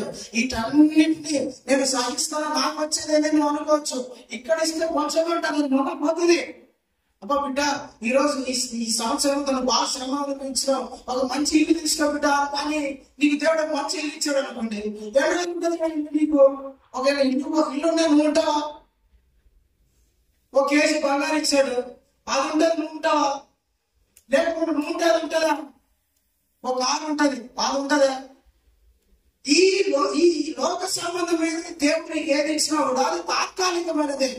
దేవుడు మహిమలో నీ కోసం సిద్ధపరిచాడు. హల్లెలూయా. మహిమలో అదే క్షయం కానిది, అక్షయమైనది అంటే శాశ్వతంగా ఉండేది అర్థం. మహిమలో దేవుడు నీ కోసం సిద్ధపరిచిపెట్టాడు. అన్యాయంగా నువ్వు ప్రార్థన చేస్తాను, కొడతానేమో, అవమానపరుస్తానేమో, నిందిస్తానేమో, కానీ నడుస్తాను మోగరించి ప్రభావిస్తాను, బాధ కొట్టబడతాను. నిన్ను నమ్మినందుకు ఈ కష్టాలు వచ్చినాయి, అయినా వస్తుంది. పండు విశ్వాసమా, నీకు ఒక మహిమను దేవుడు సిద్ధపరిచాడు. Praise the lord. హల్లెలూయా. నీ శ్రమలకు అన్నిటికీ ముగింపు రోజు ఉంటుంది.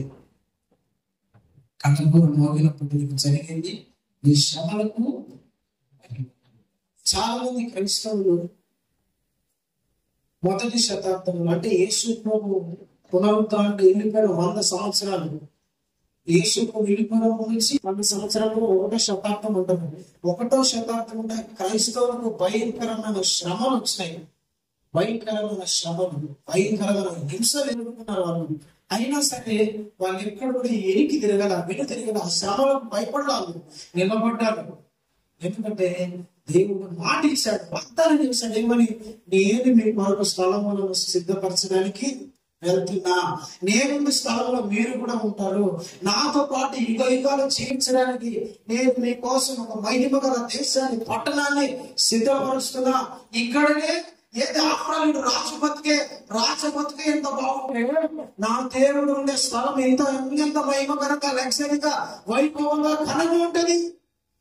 ఆఫ్రాలకు రాజు భూమి మీద బ్రతికి 100 సంవత్సరాలు బ్రతికి చనిపోయే రాజు, అతనికే ఇంత వైభవం ఉంటే, నా దేవుడు ఆయనకు మరణమైన జీవమైన లేనివాడు, అక్షయుడు, మహిమగల రాజ్యముడు ఎలా ఉంటాడు? ఆయనకు ఎంత ఘనంగా ఉంటుంది.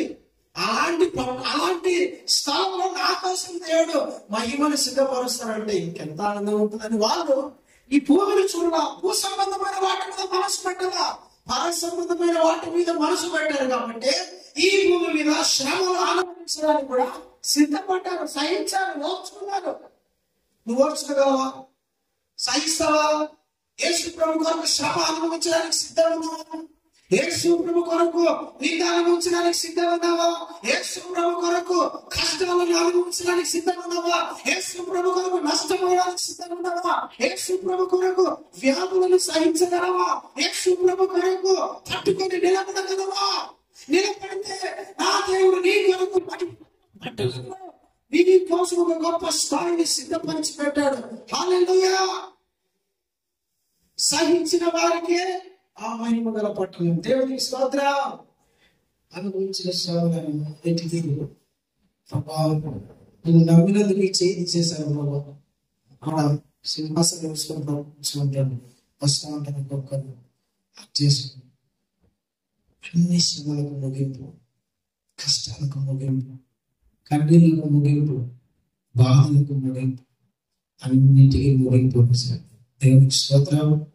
యేసు ప్రభు నమ్మితే నీకు మహిమ వస్తుంది. ఆ కడపలో మోగినప్పుడు నువ్వు నిజంగా ఆయన నిలకడగా ఉంటే, ఆయన చెప్పినట్టు బ్రతుకుతా జీవిస్తూ ఉంటే నీ కష్టాలు అన్నీ తీరిపోయే రోజే. ఆయన ఇంకొక మాట చెప్పి నేను ముగించుకున్నాను. కొరింథీయులకు రాసిన మొదటి పత్రిక 15వ అధ్యాయం 52వ వచనాన్ని ఒకసారి చదవండి. కొరింథీయులకు రాసిన మొదటి పత్రిక 15వ అధ్యాయము 52 నుంచి 54 చదువుతున్నాను. మనమందరము నిద్రించము గాని నిమిషములో ఒక రెప్పపాటున కడపూర మ్రోగగానే మనమందరము మార్పు పొందుతాం. ఊర మ్రోగుతుంది. అప్పుడు మృతులు అక్షయంగా లేపబడుదురు. మనము మార్పు పొందుదుము. క్షయమైన ఈ శరీరము అక్షయతను ధరించుకోవలసి ఉన్నది, మధ్యమైన ఈ శరీరము అమర్త్యతను ధరించుకోవలసి ఉన్నది. ఈ క్షయమైనది అక్షయతను ధరించుకున్నప్పుడు, ఈ మధ్యమైనది అమర్త్యతను ధరించుకున్నప్పుడు విజయం ముందు మరణము మృంగివేయబడను. చాలా దేవునికి స్తోత్రం. ప్రేమైన దేవుని బిడ్డలారా, కడపూర మోగినప్పుడు ఏం జరుగుతుందో తెలిసిన? ఈ శరీరం మార్పు చెందుతుంది. ఏం జరుగుతుంది? ఈ శరీరము మార్పు చెందుతుంది. యేసు ప్రభుని నమ్మి మార్పు పొంది, రక్షణ పొంది, బాప్తిసం పొంది, పరిశుద్ధంగా ఉండి చనిపోయి పాతి పెట్టినప్పుడు సమాధి చేయబడ్డ చూస్తావా? వాళ్ళంతా కుళ్ళిపోయింటారు, ఎముకలు అయిపోయింటాయి. అంతా పంటది శరీరం, ఏమన్నది ఎముకలే. ఆ ఎముకలు కూడా మొక్క చల్లి ఉంటాయి. అవన్నీ ఒక రోజు కడపూర పొంగుతుంది. ఆకాశంలో దేవదూత ఊదుతాడు. ఊదినప్పుడు ప్రేమ దేవునిలో జరిగేదంటే తెలిసిన ఆకాశంలో శబ్దం వినపడుతుంది. ఒక పెద్ద పెద్ద ఫ్యాక్టరీస్ లో ఒక అలారం సౌండ్ వినపడుతుంది. హారన్ కొడతారు, అలర్ట్ అయిపోతారు. లేదా భోజనానికి ఇంటర్వ్యూ లాగా బిల్లు కొడతారు. చూసినావా? కడపూరం మోగినప్పుడు చనిపోయి శవాలు పాత పెట్టబడి మృతులైపోయి వాళ్ళు మట్టిలో కలిసిపోయి మట్టి మన్ను ధూళి అయిపోయి ఈ శరీరంలో ఏం బాగా లేకుండా ఎముకలు మాత్రం మిగిలింటే చూసినావా? పూర్వం మోగినప్పుడు ఎవరైతే భక్తులు ఉంటారో వాళ్ళందరూ కూడా లేస్తారంటే ఎట్లా లేస్తారో తెలిసిన? క్షయమైపోయి, పాడైపోయి, మట్టిలో కలిసిపోయినా, కుళ్ళిపోయినా, ఏమి లేకపోయినా ఈ శరీరం ఎముకలన్నీ ఒక చోటుకి వచ్చేస్తారు. అక్షయ శరీరము అంటే పాడు కాదు, ఇంకా మరణం ఉండదు, వెళ్ళిపోదు, చెడిపోదు కాదు. అలాంటి శరీరము కంటే వాళ్ళు లేపబడతారు. ప్రేమ దేవుడు, దేవుడికి స్తోత్రం, హల్లెలూయా. లేపబడతారు వాళ్ళంతా. వాళ్ళు మరణించిన వాళ్ళంతా, మృతులైపోయిన వాళ్ళందరూ కూడా లేపబడతారు. అప్పుడు మనం ఉంటాం కదా భూమి మీద, మనం బ్రతికి. వాళ్ళు లేపు కూడా అట్లా ఆకాశంలోకి వెళ్తా ఉండగానే మన శరీరాలు, అన్నా కిడ్నీ ప్రాబ్లం ఉన్నా తట్టుకోలేకున్నాడు ప్రభా, స్తోత్రం స్తోత్రం స్తోత్రం ప్రభా, మనకి కిడ్నీ ప్రాబ్లం వచ్చి నీకు నమ్మకంగా బతుకుతా, స్తోత్రం స్తోత్రం ప్రభా అని కాలు లేకపోయినా కుంటుకుంటా మందిరానికి వచ్చి, ఒక కన్ను లేకపోయినా ఆ బైబిల్ ప్రభా ఉండేదంతా చదువుతానయ్యా, స్తోత్రం స్తోత్రం ప్రభా, జీవితాంతం గ్యాస్ స్టవ్తో బతికి కుళ్ళిపోయి కడుపుంతా ఎండిపోయింది ప్రభా, తిన్నాడకుండా శరీరం అంతా నలిగిపోయి ఉంటది, శరీరం కార్యాలు కాదు, శరీరము అంత నష్టము, శరీరం అంతా వ్యాధులు, శరీరం అంతా బలహీనత, శరీరం అంతా ఉడుపులు, శరీరంలో అవయవాలు లేకపోయి యేసు ప్రభు ఆ రోజు కూడా దేవదూత ఊదినప్పుడు శరీరం అంతా మారిపోతుంది. దేవునికి స్తోత్రం, హల్లెలూయా హల్లెలూయా.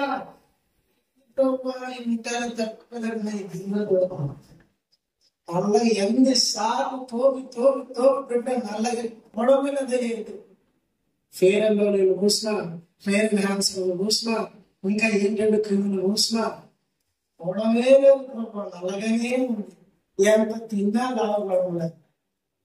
ఆ బలహీనంగానే అదే బలహీనతతో ఇల్లు పరిచయం చేసుకుంటూ ఉంటది, అదే బలహీనత మందిర పరిచయం చేసుకుంటూ ఉంటారు, అదే బలహీనత స్వార్థ పరిచయం చేస్తూ ఉంటారు. పాప నిలబడడానికే శక్తి లేదయ్యా, తట్టుకోలేకుండా ప్రభు పట్టుకోలేకున్నా. కొంతమంది అట్లే అదే కష్టాలతో మందిరానికి వస్తారండి. కొందరు తెలుసా మీకు ఆ విషయం? స్వస్థత పొందుకొని వెళ్ళి కూడా మళ్ళా రోగి అవుతాడు, రోగి మళ్ళా రోగి కాలేడు. ఇక అర్థమైంది చెప్పింది. స్వస్థత పొందుకొని వెళ్ళినప్పుడు మళ్ళా రోగి అవుతాడు. అది రోగాలు ఏదో మళ్ళా వస్తాయి, కానీ రోగాలు మళ్ళా రోగి కాలేడు. ఆల్రెడీ రోగం ఉంది, ఇంకేం రోగం అవుతాడు? పోయే నాకు ఆల్రెడీ రోగం ఉంది. కొంతమంది చూడండి, గొప్ప పెద్ద పెద్ద మీటింగ్స్ జరుగుతాయి, వందల వేల మంది వస్తారు, అందులో దైవచనులు చాలా మందిని దేవుడు స్వస్థపరుస్తాడు. కొంతమంది స్వస్థత కలగదు, అయినా వాళ్ళు నమ్మకత్వంగా వాళ్ళు అదే బలహీనత, అదే రోగం, అదే వ్యాధి, అదే మందిరానికి నమ్మకంగా వాళ్ళకి వస్తారు, వెంబడిస్తారు. ప్రభా నీళ్ళ ప్రభా నువ్వు స్వస్థత ఇవ్వకపోయినా పర్వాలేదు, నీకు నిజమండి. కొంతమంది మీకు గమనించలేదు, స్వస్థ పడకపోయినా నాకు దేవుడే దిక్కు, దేవుడే నాకు అండి, నా ప్రభే నాకు సమస్య పడకపోయినా, ఇలాంటి వాళ్ళందరికీ పొందిన వాళ్ళకు పొందని వాళ్ళకు నమ్మకం కోరుకున్నా సరే వాళ్ళందరి శరీరంలో మార్పు చెందుతుంది. దేవునికి స్తోత్రం, హల్లెలూయా. ఈ శరీరం అంతా మారిపోతుంది, స్ట్రక్చర్ మారిపోతుంది, ముఖం మారిపోతుంది, సర్వం టోటల్ మారిపోతుంది.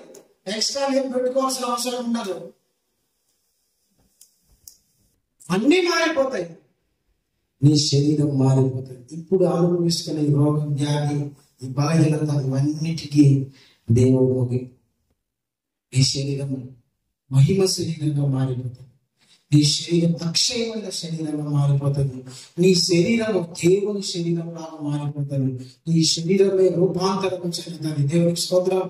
కటపూరం పోగగానే జరిగింది ఏంటి తెలిసిన విషయం. అందుకని ఈ శరీరాన్ని నీ కోసం సిద్ధపరచకూడదు, ఈ శరీరాన్ని నీ కొరకు వాడుకోకూడదు, ఈ శరీరాన్ని నీ కొరకు ఉపయోగపరచకూడదు.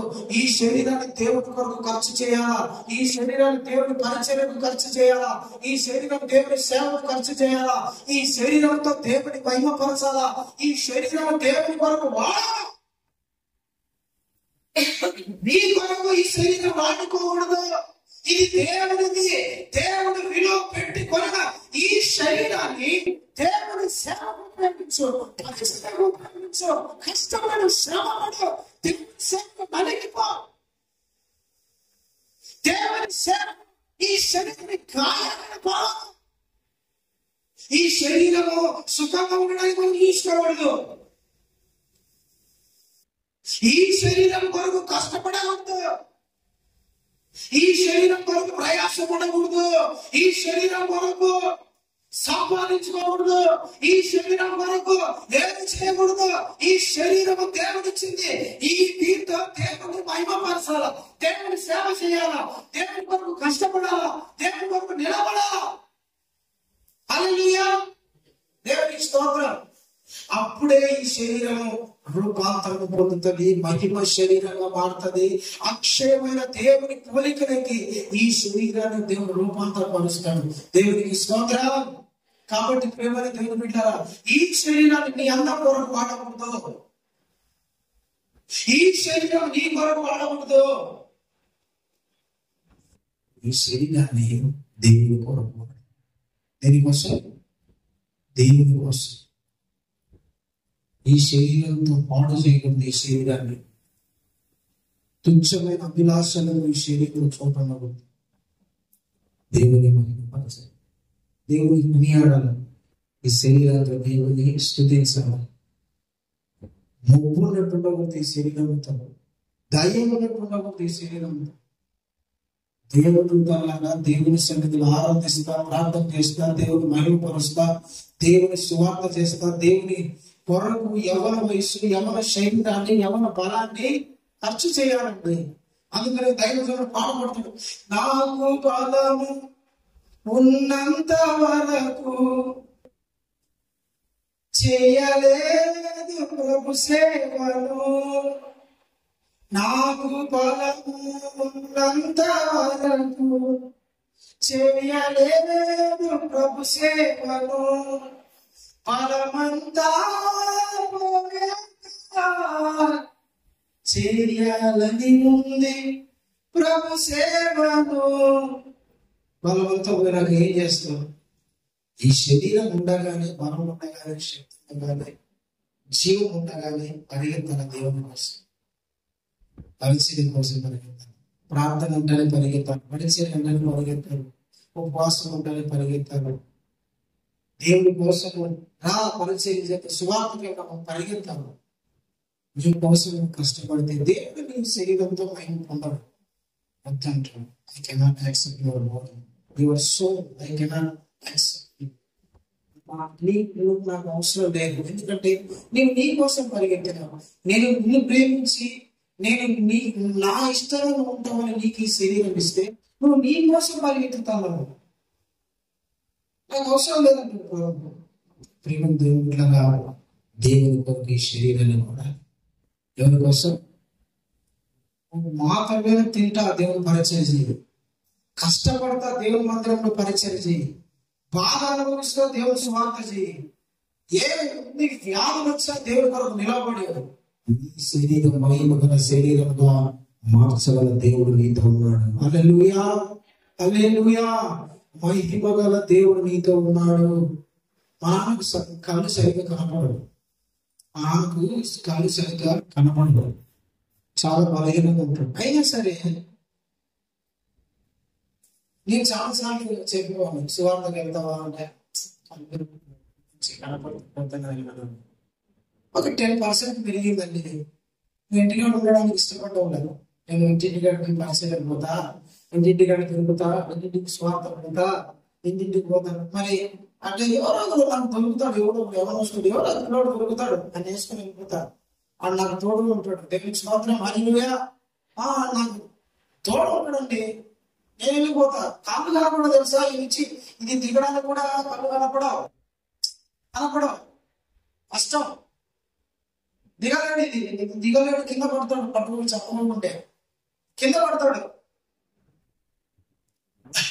ఇప్పుడైనా కొంచెం 10% పోయాడు. అంతకుముందు కారణం కళ్ళు ఇంకా చాలా బాగుంది. మీకు తెలుసు కదా, ఒక వ్యక్తి పట్టుకొని పోవాలి, ఒక వ్యక్తి పట్టుకొని రావాలి, తాపులు చెప్పాలా, అడుగులు చెప్పాలా, గోడ అన్ని చెప్పాలి. అయినా కొంతమంది ఆశ్చర్యించబడతాయి, కొంతమంది తీర్చినట్టే చాలు, కొంతమంది ప్రభు దగ్గరికి వస్తే చాలు. నాకు అమ్మ పోతే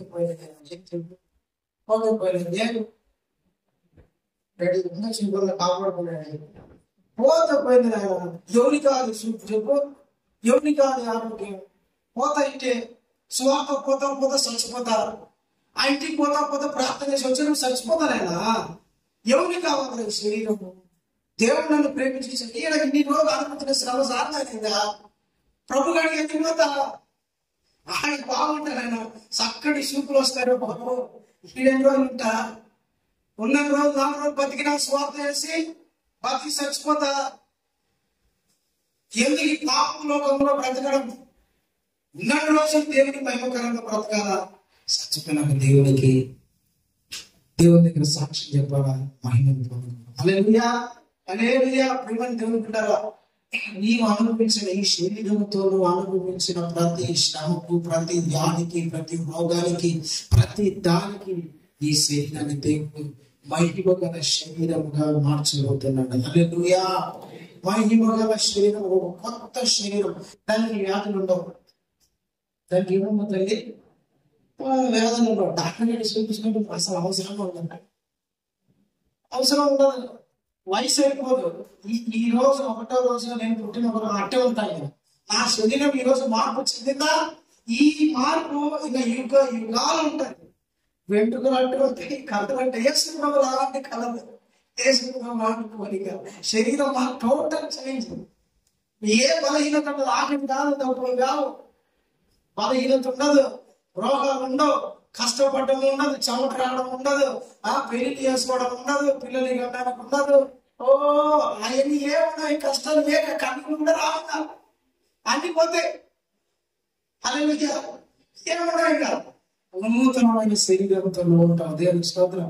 ఈ 4 గంటలు చేస్తానే పాస్టర్ పాలు మనసు లేకుండా పాస్టర్ ఏ రోజు ఎత్తుకోకపోతే బాగుంటుంది చర్చికి.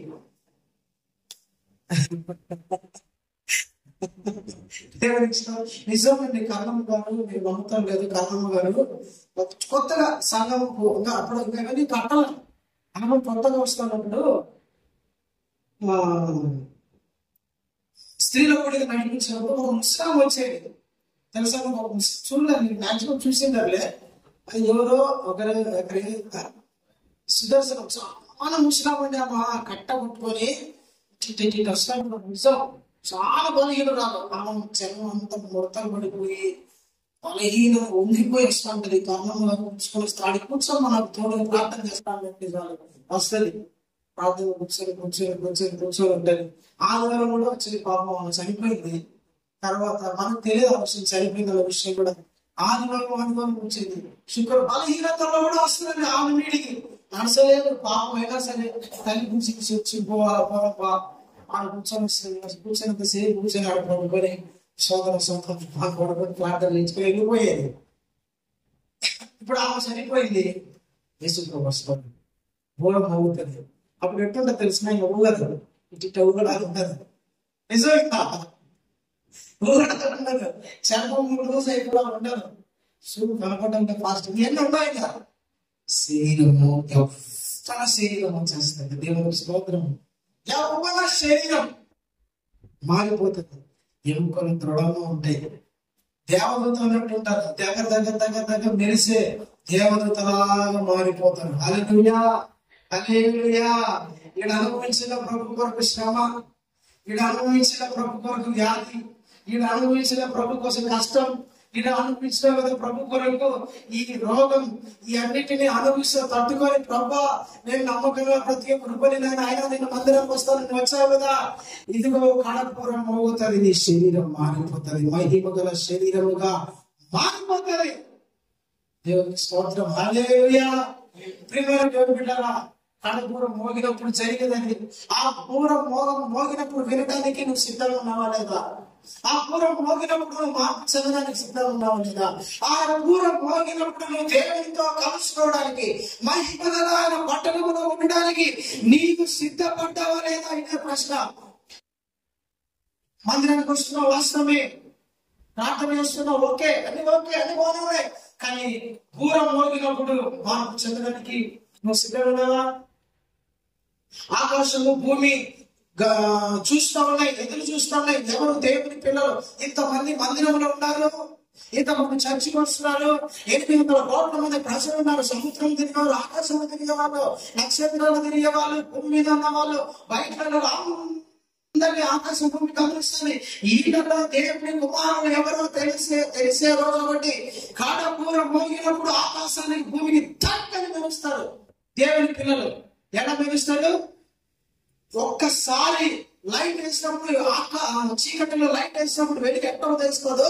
దేవుని ప్రసవం కూడా ఆకాశంలో తేలిస్తాడు, భూమి కూడా తేలిస్తాడు దేవుని పిల్లలని. ఆ రోజు పూరం మోగినప్పుడు ఇక్కడ ఉన్న చాలా మంది తప్పని వెలిగించబడి అట్టయిపోతారు. ఇలా దేవుని పిల్లలు ఇలా దేవుడు అని షాక్ అయిపోతారు. అందులో ఉన్నావా? దేవుడు కలిగి ఉండాలి, ప్రార్థన చేయాలి, విశ్వాసంలో నిలబడాలి, దేవుడి కొరకు శ్రమలు అనుభవించాలని సిద్ధంగా ఉండాలి. దేవుడు ఈ కొరకు మహిమగల పట్టణాన్ని దేవుని కొరకు మేము దయచేయాలి. మా అందరము కూడా ఎంతమంది రూపంలో ఉందాముగా ప్రార్థన చేస్తున్నాం. అందరూ మోకరించండి. స్తోత్రం స్తోత్రం స్తోత్రం. హల్లెలూయా హల్లెలూయా. అందరూ మోకరించండి. ఒక్క నిమిషం ప్రేమ